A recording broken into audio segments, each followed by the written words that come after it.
What's up, people? This is G, and in today's video, I'm gonna be showing you guys a story of how I made a legend.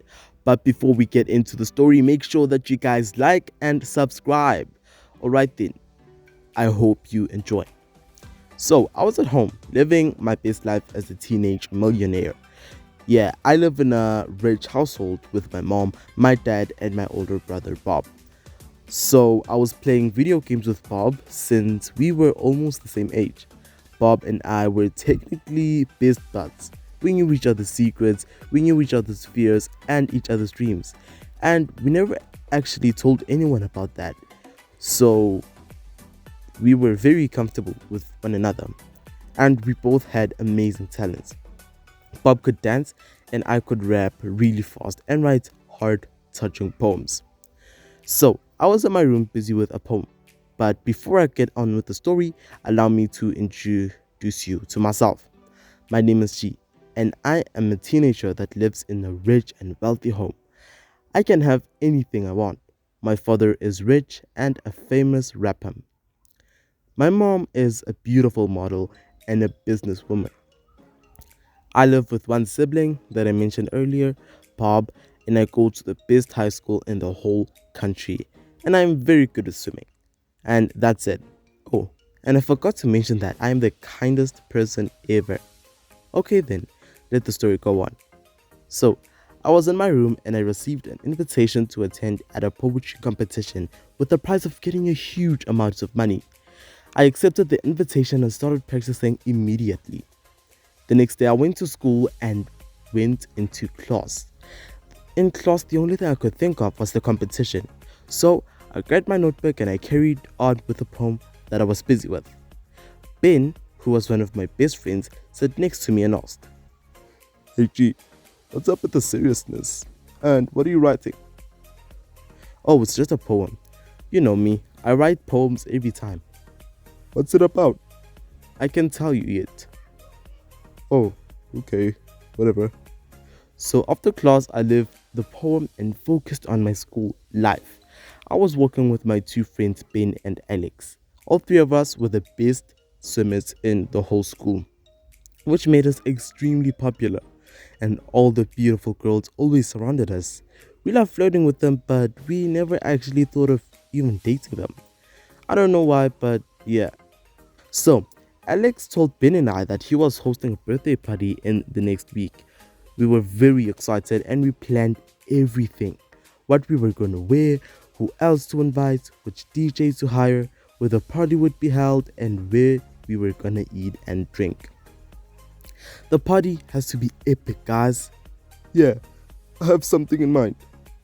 "We're listening."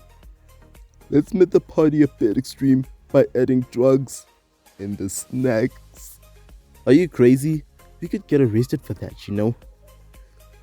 "They won't know that we put them in there."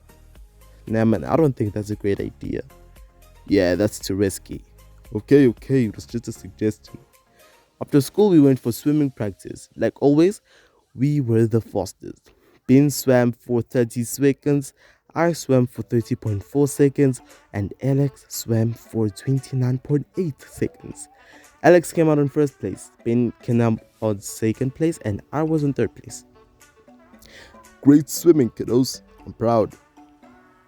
After practice, we finally went to our homes, and on my way home, I was carrying on with my poem. While practicing in the car, I found a guy around my age. He was homeless and he was begging for money. I felt so sorry for him, but I didn't even bother giving him some money. I was too focused on my poem. When I arrived home, I was finally done with my poems, and the competition was in the next 3 days. So I decided to go and hang out with my brother Bob. "Hey G, want me to kill you in the game we were playing again?" As if. I guess we have to find out. We played the video game and I felt completely relaxed. Bob won each and every time, which didn't bother me at all, as long as I was spending quality time with my bro.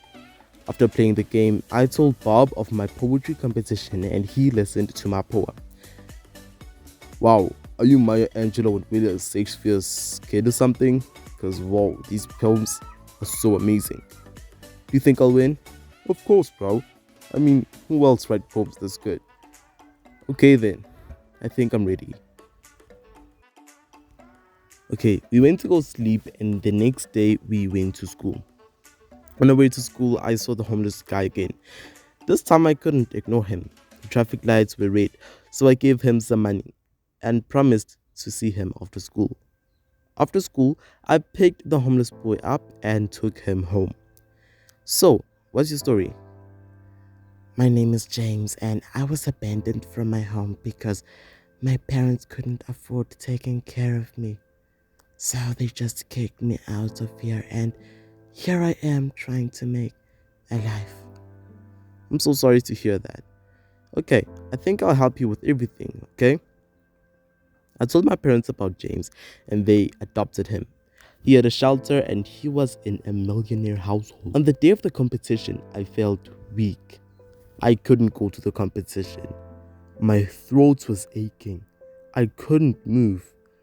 I just lay in my bed feeling heartbroken until I saw James coming home in my room at night.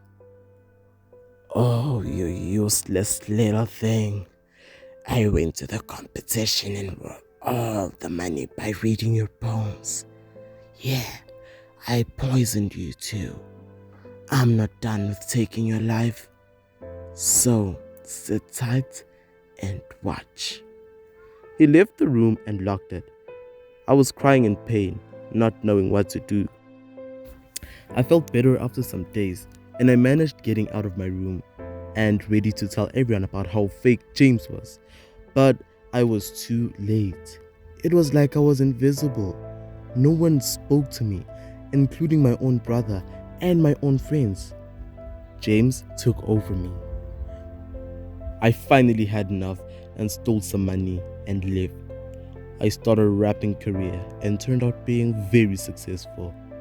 I never spoke to anyone who I knew before being so successful. On the other side, James was trying really hard to be me. He never was good in poetry, no swimming. They kicked him out of the house and begged me to come back. But I'm not dumb, so I didn't. James was homeless again, and every time I passed through him, I laughed my stomach out. So, it turns out that James had stolen my life and failed living it. He almost became a legend, but nah, he became homeless instead. But be careful, guys. You might not be as lucky as I was. So, our message for today is don't be too kind. Too much of a good thing turns bad. And be careful with how you live your life, guys. Guys, I'd like to end this video with a thank you. Thank you so much for watching this video till the end, for taking your time on watching, and I thank you so much for subscribing. And if you didn't, please do, so that our bottle at the back of me could fill up and our channel could be supported. Please tell me how you thought of my video in the comment section, and please drop a like. Thank you guys so much, and I hope you guys have a well day. Goodbye.